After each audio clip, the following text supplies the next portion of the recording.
Hey there guys, how you going today? It's me again, Dan, and thank you for tuning in again to Hearns TV, and I am going to take you through an unboxing video today of a model kit that is beyond cool. This is super cool. Well, I think so anyway. So guys, pleased to be meeting the Trumpeter 32 scale A-1 Skyraider, also known as the AD. It was originally called the AD, but later it was redesignated to the A1. Now, the Skyraider was a pretty big plane, actually. It was originally designed for the requirement for a long-range torpedo bomber and dive bomber for the US Navy, that had a lot of loitering time over the area of conflict. It was started the need for this was issued late in the Second World War. It first flew in 1945, but didn't enter service until 1946. And well, the war was all but over by the time this thing made it into service. But the Skyraider is something of an anachronism, really, because it was used well into the jet age, despite the fact that it was a piston engine aircraft. Yeah, about 3,180 of these were made in total. It was used by the United States Navy, Air Force, and Marine Corps. France also used it. Thailand did as well. So did Chad and Cambodia. All right, so let's have a look at the inside of the box. We're going to check this kit out. There's a lot to check out on this one, and I'll tell you more about the Skyraider as we go along. So let's have a look-see. Like I was saying, 32 scale by Trumpeter, and it's enormous. And you can see what a cool picture it is on the front. Very nice and streamlined, actually, the Skyraider. Very powerful engine as well. Significant range on this thing. It was over 2,000 kilometers. So let's open it up and have a look at what's on the inside. That over there. And that can go there. All right, we'll start off like we usually do with the instructions. All right, booklet instructions, and there's a thick part. Here we are. Yes, as I was saying here, this is the Marines, their version of their derivative of the Skyraider. And on the back, there's the Navy one. Yeah, just the all deep blue. The Skyraider was so potent, actually, that like I was saying, the US Air Force used it as well. And even though it was originally designed as a dive bomber and a torpedo bomber, by the time it did enter service, both of those roles were all but eliminated.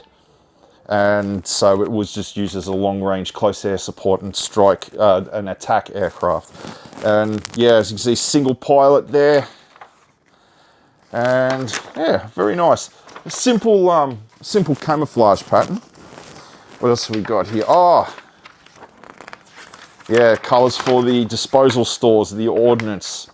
Yeah, the fuel tanks, external extra fuel tanks, and then the weapons there.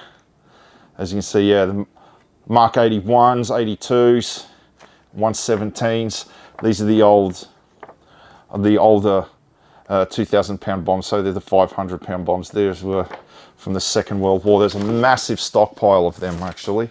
They were used well into Vietnam as well. And then the booklets with the instructions with all the sprues, pardon me. As you can see, there's quite a few of them. And then black and white. Yes, simple instructions, easy to follow, big pictures, I like that. Oh, look at that, a lot of details around the engine. Open cowlings. Oh, very nice. Excellent. All right, let's look at the pieces. And we'll start here. There we go, the fuselage. Look at that, look at how big this plane was. Yeah, look at the air brakes on that were pretty substantial. It had a maximum speed of 520 kilometers an hour, probably maybe a little bit over. And despite the fact it was a big plane, it had excellent maneuverability at slow speeds. And there's the air brakes just there. Fantastic details. As the it's like you can see the tiny little details on the rivets, the riveting there, with slightly indented panel lining.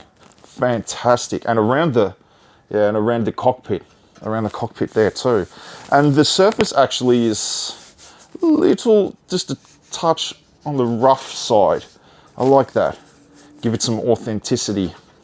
Let's have a look on the, and then on, yes, I want to show you on the inside there, there's details on the inside of the cockpit as well, where the pilot, where the pilot will be using his instruments. Excellent. Big plane, like I was saying, 11 meters long, and I think its wingspan was 15 meters. Now there's the, let's have a look. Oh, this is on the, some of the internals, just there. Bulkheads, parts of the fuselage, and here we go. Oh, this looks like the pilot's seat there, and then more of the details on the instrumentation just there, and just be going up the front, around about where the engine was, or is, should I say? Yeah, very good. Now, let's have a look at the fuselage, parts of the fuselage. And once again, I just want to point at the details with the riveting and the indented panel lines. Exquisite, so much detail, very, very fine. It's very true to form. This is obviously where the landing gear would retract into the body, or the wings, should I say, and then more of the upper part of the wings as well. And I love that texture that's on it there. Yeah, it was very well armed and armored as well, the Skyraider, around the essential areas of the aircraft, and even around the pilot too. There was rather thick armor plating to keep it from being damaged by enemy gunfire, which it most certainly did get a lot of, like as a close air support there, fairly low to the ground. So everybody on the opposition that's down on the ground is going to be shooting at you. And here, parts of the wing and the tail area, the control surfaces, and once again, consistency in the details with the riveting and the indented panel lines. Beautiful, beautiful. Yeah, the bulk of the combat that the Skyraider did was in Korea and Vietnam. Most of it was done in Vietnam though. And they were not only very successful with providing gunfire to ground troops for close air support and attack duties, but it actually managed to score some air-to-air kills. 2 MiG-17s were shot down by Skyraiders with their guns, and one of them even managed to get a lucky shoot down of a MiG-17 with Zuni unguided rockets. Yeah. A total of 191 Skyraiders were shot down in Vietnam. 2 of them were shot down from air-to-air combat. And let's have a look at the front part. Now here, there's the engine cowling, just there, and here's all of the pistons, for the power plant at the very front. So many pieces to the engine there. Beautiful. I don't know if you noticed this when I was showing you the instructions before, but the engine cowling on this kit, you can have it open. You can have the panels open so you can see all of the details in the engines on the inside. And propellers. So individual propellers. The propellers usually come as one piece with all of the blades attached to it, but this has got only one piece each. So like, yeah, there it is. You can see there's that attached to the actual blade and not just down the bottom. Still not a fan of that. I know I gripe about that every time, but you know, the more I do, the more I'll get through to the model makers, and maybe they'll stop doing it. And yeah. Well, that's it for the engine cowling. All right. What else have we got here? Ah, more of the wings. Here we have, oh, this is the underside. As you can see there. Once again, consistency, the fantastic consistency in the details. I love the surface. It's not too smooth, just got a touch of roughness to it. And like the flaps and ailerons. And here, these are the hard points. This is where all of the where the weapons would attach under the wings. Yeah, huge amount of weapons that the Skyraider could carry, actually. It was 3,800 kilos, I think, in total of ordnance that it could deliver on target. Even though, like I was saying, it went well into the jet age, it was phased out by the A6 Intruder, but the smaller Essex class carriers was where they were operating from the majority of the time, I believe. And here we have the upper part of the wings there. Now this is a really good touch, just there. So the doors or the panels open up that way, and you can see inside the gun bays where the 20mm cannons were, and you can have all the details on the cannons themselves and the ammunition feed, which is really awesome. In my opinion, anyway. Then we've got the pylons just there, which would be under the wings that the weapons would attach to, and wingtips just there. Oh, another thing about this kit is you can have the wings folded out or folded up as well. There's a whole lot of options with this. I really like this kit. That's what's one of the reasons why I'm telling you about it. Yeah, great details and a whole lot of options. Yes, very good. Very, very good. Now, what do we got here? Oh, I've got little bits and pieces from just there, parts of where the propellers would attach to, and and then more of the engine there.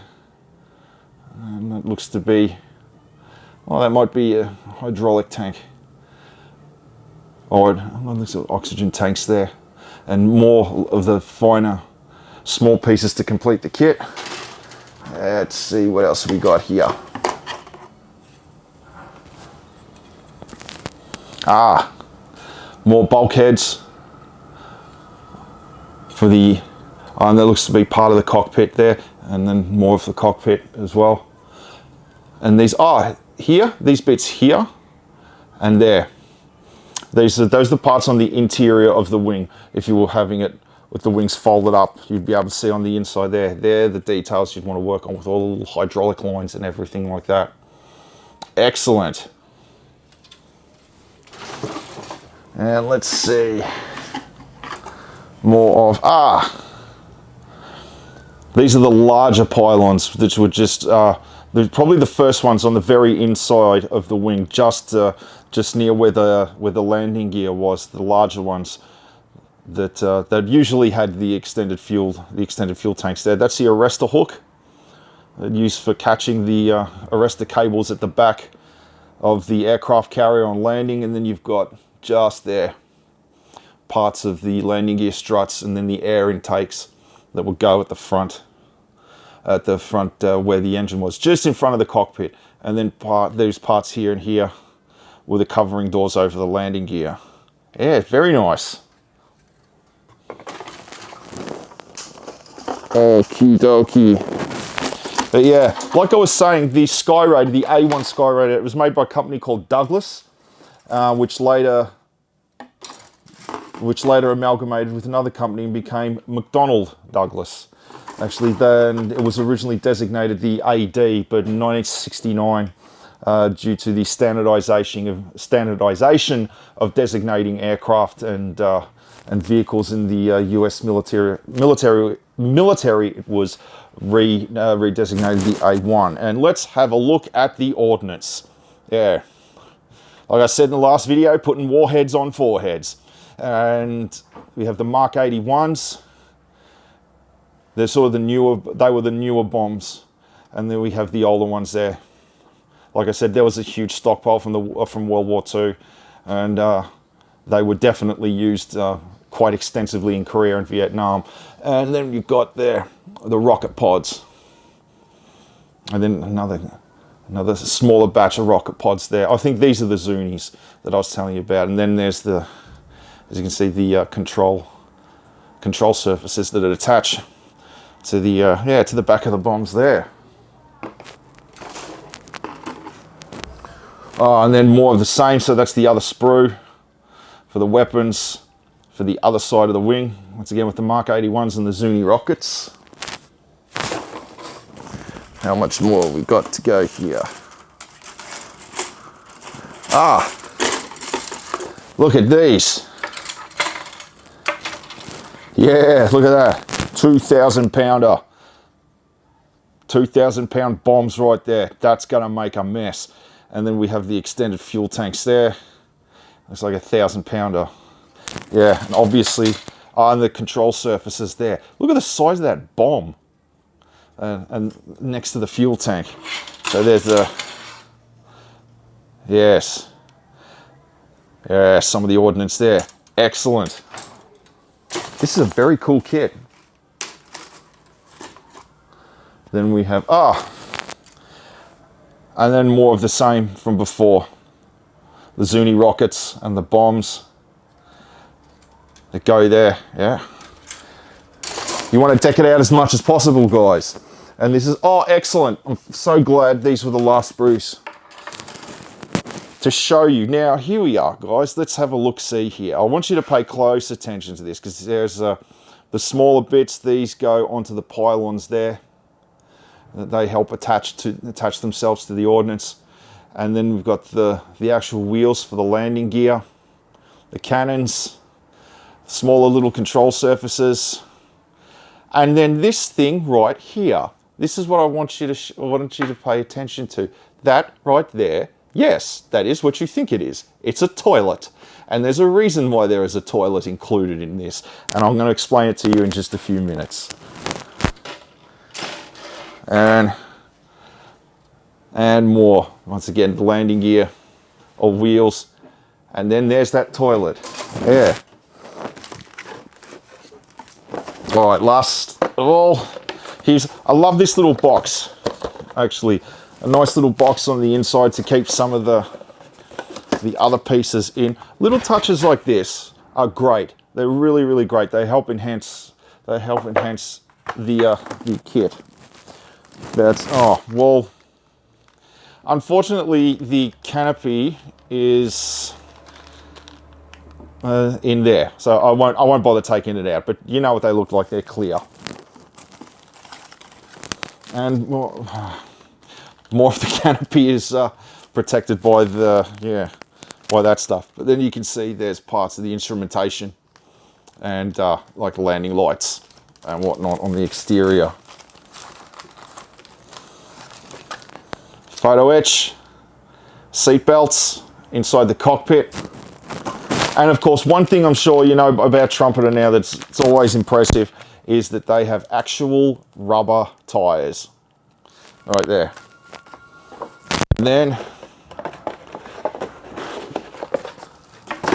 last of all, just the decal. I'll leave that in the plastic though. But like you said, yeah, you only had two options. You had the US Navy and the US Marines. Yeah, not a very complicated paint job on this thing, so all just the one color, yeah. Absolutely outstanding. What a really, really cool kit. It's a big one too. So yeah, you're really going to have a lot of fun with that one. Now, getting to that toilet. To commemorate dropping 6 million pounds of ordnance on the opposition during the Vietnam War, the Navy decided that they would strap toilet and disused toilet to a Skyraider, and then they would drop it on the North Vietnamese during an actual combat mission with other ordnance, of course. Yeah, that's a odd thing to want to do to your opposition, but they actually did it. Google search it. You'll see the pictures of the toilet strapped underneath the Skyraider that they're going to, dump onto their opposition. No pun intended with that line. Yeah, cool. Alrighty, guys, that's that. Yeah, thanks for tuning in once again, and checking out this Skyraider kit with me. Well done, Trumpeter. This one's really good. We've only got the one in stock, so if you want it, be quick. So yeah, all right. Well, don't forget to like and subscribe, and I hope to see you in store sometime soon. If there's a model kit that you would like for me to review, just leave a comment in the comment section below. And as always, guys, rock and roll.